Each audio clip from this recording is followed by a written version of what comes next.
Welcome to another show of the Heartland Cycling Network. Today I've got a very interesting guest. His name is Mike McGee. He is with the Bellevue Bicycle Club, and he's the current vice president of the club. So, Michael, welcome to the Heartland Cycling Network. Thank you. It's great to be here today, Jeff. Okay. Well, tell me a little bit about your cycling background. I mean, you're part of the Bellevue Bicycle Club, but you've been riding for a while, I take it. I knew you were going to ask me this question, and I got to thinking, I don't remember a time in my life not having a bicycle. Okay. I grew up in Fremont, Nebraska, and my mom rode a lot, and I remember having a tricycle when I was little, graduated to a bicycle, and have had a bike to my access ever since then. Saved up lawn mowing money to buy a bicycle. Bought an old Schwinn Continental 2. Loved it. Just got rid of it just a few years ago, and it just really just was. Couldn't get tires for it because of the steel rims, and it just was. It was hard to get rid of it because I took it to college with me. Everywhere I moved, I had it. I'd get on occasionally. I had some nice rides with it, but it just had seen better days.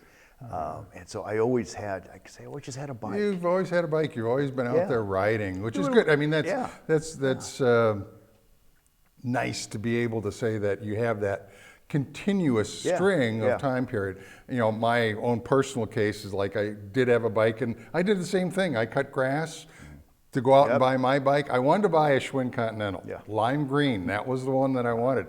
Never got it. I ended up buying a Sears J.C. Higgins.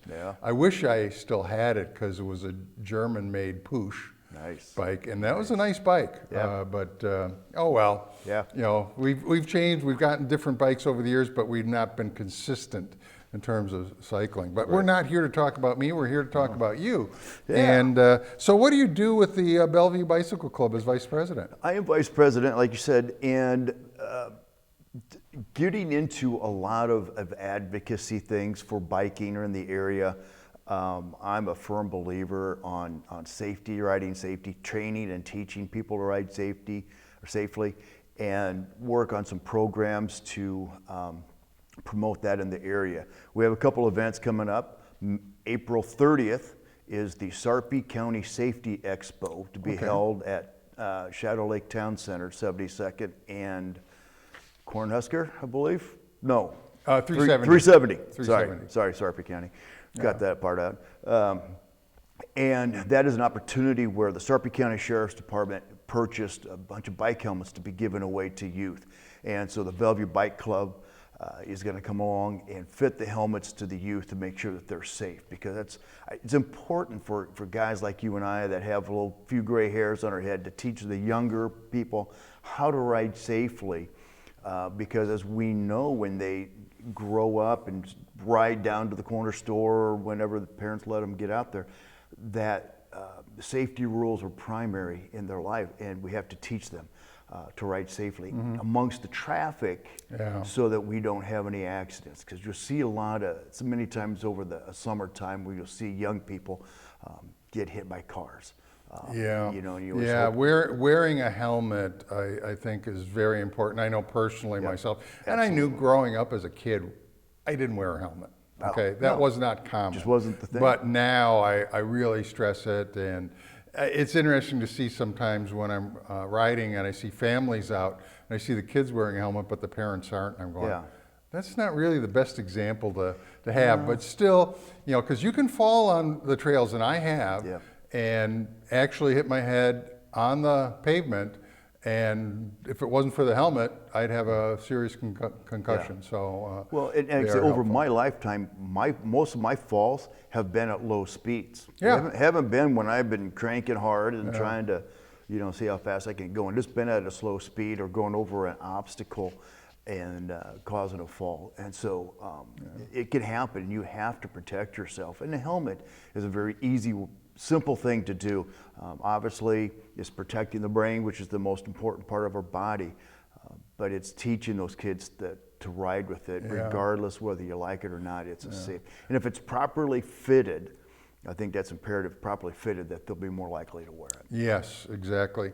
You touched upon one thing that I thought was interesting, at least a lot of people may not realize for like area clubs and organizations that are out there. We don't just do rides. I mean, they just don't go out and have group rides. The Bellevue Bicycle Club is, I think, a good example of showing some advocacy areas, and I think that's one of the things. And I know that when they do a ride, one of the first things they usually do is cover some basic rules of the road. They developed a trail etiquette brochure that is distributed at bike shops and kiosks throughout the trail system. So tell me about this other thing that you got coming up called the Ride of Silence. Ride of Silence is an international event on the third Wednesday of May of every year. And it's called the Ride of Silence, as you said. And it's a tribute to those cyclists who have been killed or injured in a car-bicycle accident. And it really it's a somber event to honor those and pay tribute, to come together to raise awareness of the injuries, and to also raise awareness in sharing the road with motor vehicles. Yeah, and I think that's one of the things. It's a two-party system, okay, in the sense that it's the motorist as well as the cyclist. And just recently we heard of a accident that occurred down in Cass County where a cyclist got hit on the Mopac Trail crossing an intersection.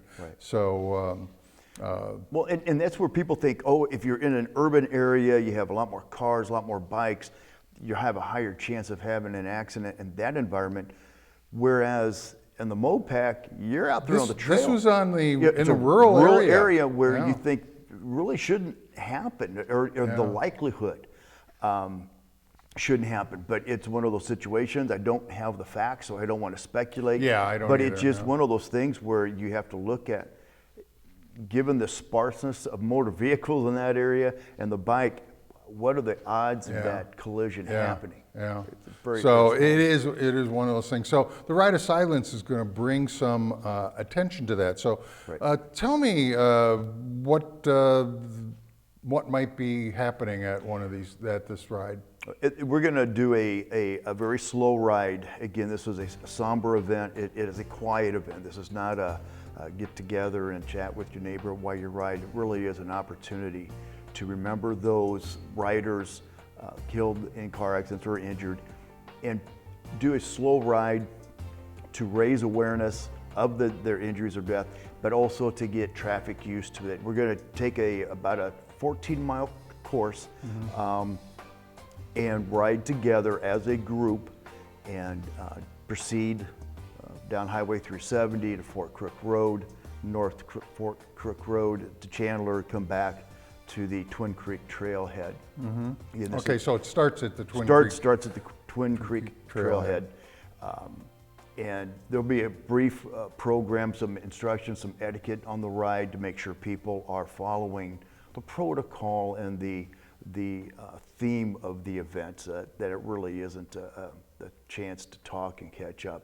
There may be opportunity after the ride, but during the ride, we really want this to be a solemn event to honor those. So, I mean, we've got this group of cyclists. How many do you, well, maybe I should say, ask the question like the most recent one that the club might have done. I think there was about 125 in that group. Okay. And so this is open to any rider who can do a 14-mile course at a pace of about 10 to 12 miles an hour. Right. Not a fast pace, it's a slow, progressive pace. But there are some terrain issues along this route, a few hills. So we would ask that people that are able to ride, if a young child wants to ride and it's towed by a parent, that is fine. But this is not a route for very young riders, because it will take probably about an hour and 15-minute ride of nonstop riding. Well, we're going on, you said you're going on 370, so that's it's a busy highway. It's a busy highway. What protections do we have? We, the Bellevue Police Department in past years, and again this year, is very gracious to assist us with this, with the motorcycle officers and whatever traffic control they will provide through intersections and provide our safety. So as a group. Okay. Yeah, state law does allow us to ride on Highway 370, but as cyclists, without that type of protection, you have to realize that it is a much Yeah, if we have a group of 100 or so, Group of 100, yeah, that would be one of those things. and then potential for stragglers as people maybe drop off. So they're there to protect us, help us to provide the route protection for us. Okay, so in terms of bringing advocacy, what, with the right of silence and some awareness of what's gone on, what kind of, I mean, I brought up the one example that just occurred recently, and I know that there were some other people that were injured and killed in car accidents in the greater Omaha area. What kind of statistics do we have as far as that kind of happening? Well, in the last couple years, and I don't have 2021 stats from the Department of Motor Vehicles yet, but in 2020 there was 1 fatality. In 2019 there was 1 fatality. 2018 there were 0 fatalities. 2017 there were 3, and the high year for car-bike accidents fatalities was 2015. That's just in this area. That's in the state of Nebraska. The state of Nebraska. State of Nebraska. These are Nebraska Department of Motor Vehicle statistics obtained from their website. When you look at injuries, though, from that same time period, 2015 to 2020, there was a steady decline. 2015, there were 295 injuries. Then in 2016, there were 292. Going all the way to 2020, 174. So we're seeing a decline in injuries, Which is a good thing. and also, and actually a decline in fatalities. Like I said, 2015 was a high. In 2020, there was 1. Still 1 too many. And if you're the family of that person, it's still a tragic event. But when you look at numbers, the numbers are going down. Yeah, and what's interesting about that is that the last 2 years with COVID, has been an issue where people were kind of locked down in their homes to a certain extent, or not going into the office or work or whatever.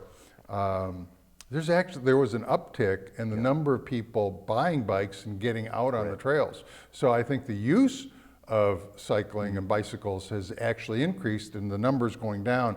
I mean, that's a good correlation. I'm not going to. Well, and here, especially here in the metro area, where we have a very nice trail system, people are going to the trails. And if you look at across the state of Nebraska, there are trails that are being developed. When you get into rural areas, you don't have the traffic congestion that you see in the metro area. So it is a little more convenient to ride on a county road or gravel roads that you see a lot of people riding in the rural areas. Obviously in the metro area where you have a higher level of motor vehicle traffic, it just isn't safer. But you see a lot of people on the trails. And so, thank you to the political entities that are developing the trails for us so we can ride safely.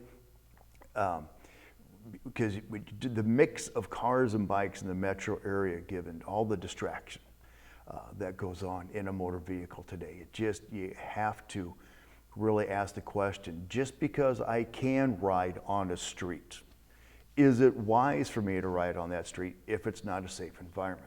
Right. And I know that's one of the things that I might struggle with a little bit within the Omaha metro area, is that there are limited trails going east and west. Yes. Okay, and it's not fully fleshed out or fully developed, and I'd like to get somebody from the city onto the show sometime and talk to them about that a little bit.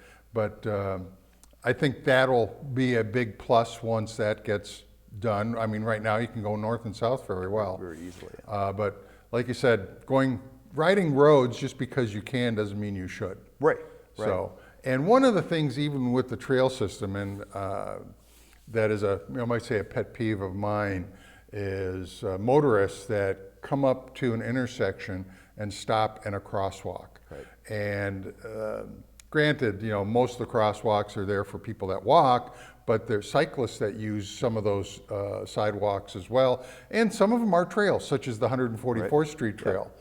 And when you stop in the crosswalk, you cause a cyclist that's going trying to cross that intersection to maybe veer a little bit further out in front into a traffic lane or do something. I know I had an incident on 144th and Q Street, and I did hit the pavement, and I was scratched up, bloodied, and I had to get a new helmet out of the deal. So that's and it's challenging for cars if you think about some of those intersections to be able to see oncoming traffic, to be able to turn right on red.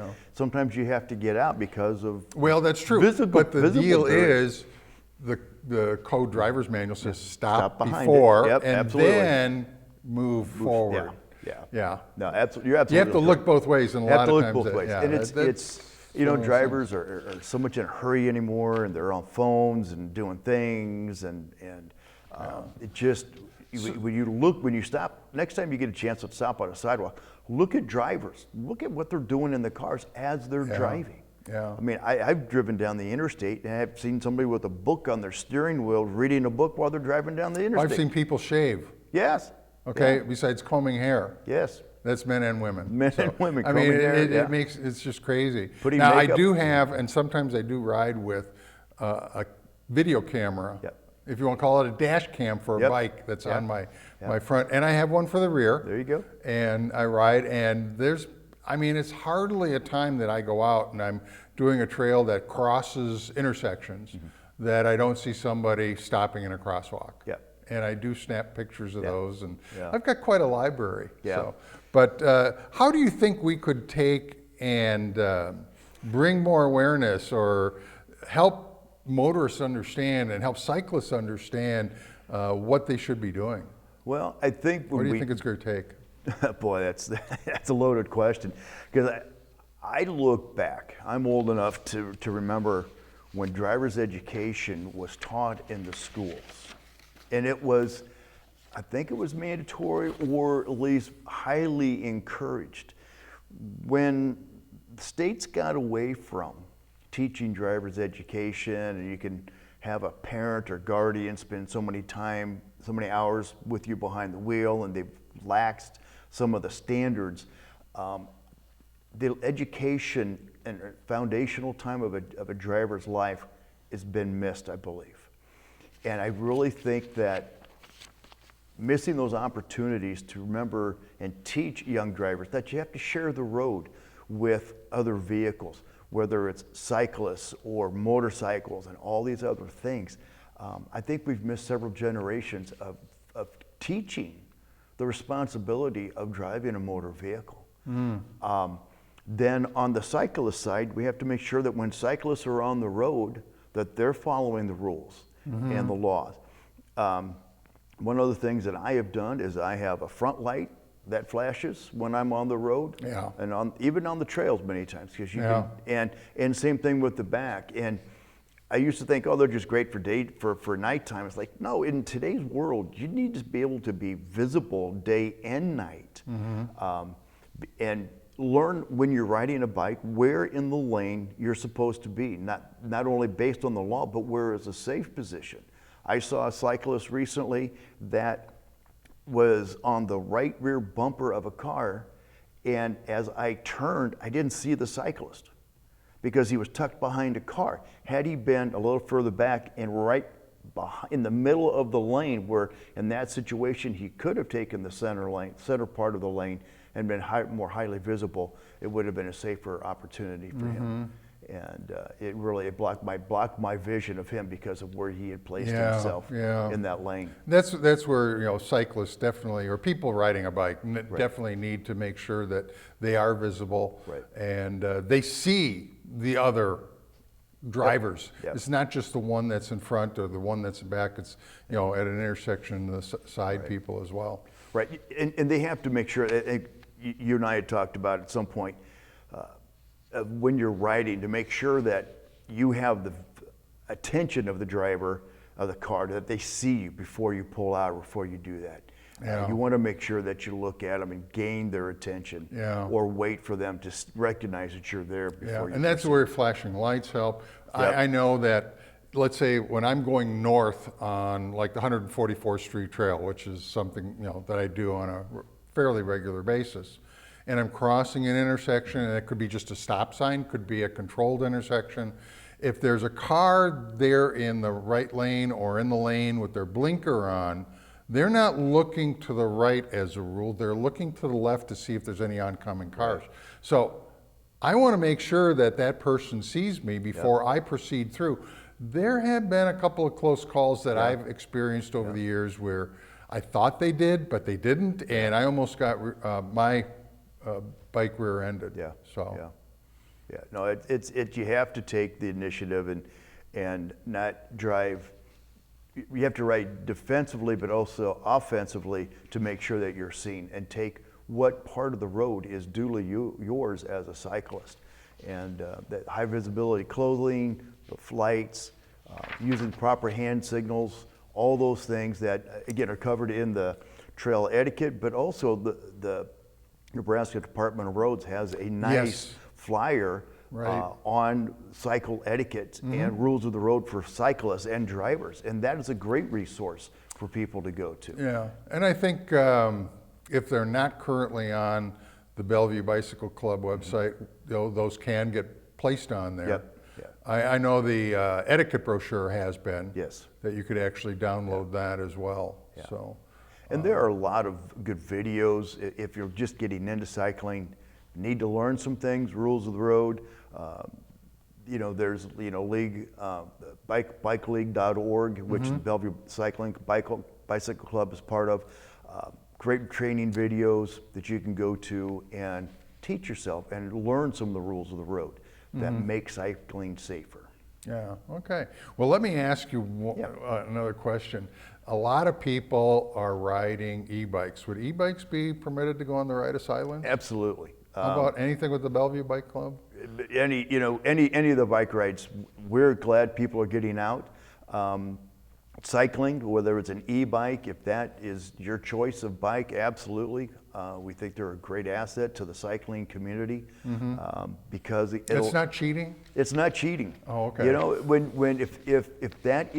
If you have to use a non-e-bike and maybe some physical limitations, have some injuries that you're recovering from or whatnot, if that e-bike allows you to get back on the bike again to enjoy cycling at its finest, absolutely. Now it's interesting I bring that up. The ride starts at the Twin Creek Trailhead. Correct. There is a B-cycle station at the Twin Creek Trailhead, and if not all the bikes there, I think most of the bikes are e-bikes. Nice. So if you want to ride on the Ride of Silence and don't have a bike, you can come down there and actually rent a e-bike. Perfect. Yeah. No, I think the increase in popularity in e-bikes has made a big difference for a lot of people. I've talked to some people that, obviously I've got a little gray hair in my head, so I'm talking to people my age that, grew up cycling and, because of some injuries or just age factors, they can't ride the bike like they used to. But the e-bike has allowed them to cross that barrier to say, I can get back into cycling and enjoy it. Well, it tends to give you the right assist when you're going up a hill or heading into a headwind, where it eliminates some of the effort that you'd have on a regular bike. Okay, so in that way, it's a good assist. Sure. I know that I have a friend that had a very serious injury, and he recovering from that, and he asked me about e-bikes, and I gave him a number of places that he could consider, and there's a class 1, class 2, class 3, and that's in the topic for discussion, another thing. But I gave him some tips, and I said, an e-bike might help you because it can get you started, and once you're starting to roll, then there's your balance is there. So that's an issue, or if you have problems with a 2-wheel e-bike, go to a 3-wheel recumbent e-bike. Nothing wrong with those. It really takes the excuses or any roadblock, any barriers that maybe in the past were there for somebody who enjoyed cycling, like you say, who's had some injuries or gotten a little bit older, not as stable as they used to be, but like to ride, absolutely. It's great exercise. When you look at the health benefits of people cycling as they age, it's phenomenal. So, So what motivates you about getting on your bike and going riding? I think it's the freedom you feel when you ride. Just being able to get out in the outdoors, the fresh air, kind of get in your own little bubble and just say, okay, I just want to just have the freedom. So it's, the solitary riding Yeah. that sometimes, Yeah. but I mean, you go on group rides too. Yeah, it's being able to go out by myself or go on a ride with people. So much of what I had done prior to joining the bike club was going out by myself. My wife would say, well, go on out. It's like, I'm tired of riding by myself. Yeah. And then I got to the point where I found the Bellevue Bike Club. I looked at some of the things online. I said, this is a good opportunity to get some people that enjoy riding, and so I took it. So we have the Saturday morning coffee rides, and there's other opportunities, other rides throughout the week. That as it warms up, today's not a great riding day, as but it warms as up. and different events throughout the summer that we'll participate in. And the nice thing is it's a no drop. Our rides are no drop rides. So if you're going a slow pace, we'll wait for you. We'll catch up with you, and there's no pressure to be able to perform at a certain level, because it really is about the joy of riding and encouraging and supporting others as they ride. That's great. Mike, I really appreciate you coming on the show today. It's been very educational, and that's part of the purpose of the Heartland Cycling Network, is to educate a little bit. So I appreciate you being here and telling us about the Safety Expo and the Ride of Silence and some of the other things that the Bellevue Bicycle Club is doing. And I just want to remind everybody that's watching to pedal on.